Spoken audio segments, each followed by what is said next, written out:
فيه انت عايز تبقى غني. لما يبقى معاك فلوس هتعمل بيها ايه؟ لما يبقى معاك ثروة كبيرة هتعمل بيها ايه؟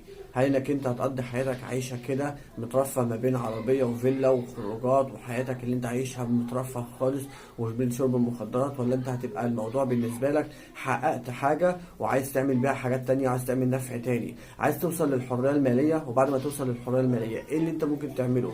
في واحد حط هدف وكتبه وبقى كل يوم بيفكر فيه وكل يوم بيسعى له ان هو يحقق الهدف ده، ولما وصل للهدف ده وحققه اصبح كل يوم بيجيله دخل ازيد من الدخل اللي قبل منه، ازيد من اليوم اللي قبل منه، فاصبح عنده وفرة كبيرة من الفلوس. اصبح ان هو لما بقى عنده وفرة كبيرة من الفلوس بقى يحط اهداف تانية ويحققها ويحط اهداف تانية ويحققها. الاهداف دي بقت بالنسبة له بتحقق يعني بيعمل دخل كبير لناس كتيرة، بيعمل نفع لناس كتيرة، يعني عمل دار عبادة، عمل مدرسة، عمل حاجات لها علاقة بالنفع للناس كلها، عمل شركة شركتين، شغل ناس ياكلوا من وراء عيش. فانت اللي بتحدد الفلوس اللي انت عايز تعملها في حياتك هتعمل بيها ايه. واحد هيعمل بيها نفع وواحد هيعمل بيها حاجات تانية غير النفع، فانت اللي بتحدد الطريق اللي هتمشي فيها تبقى ماشي فيه ازاي. ومن خلال انك انت بتعمل نفع للناس ده بيضيف عليك سعادة اكتر، مش انك انت تبقى عايز تمتلك. اللي بيعمل نفع للناس هو اكتر واحد بيبقى عايش السعادة، فبيبقى عايز يعمل نفع تاني ويزود في النفع بتاعه للناس،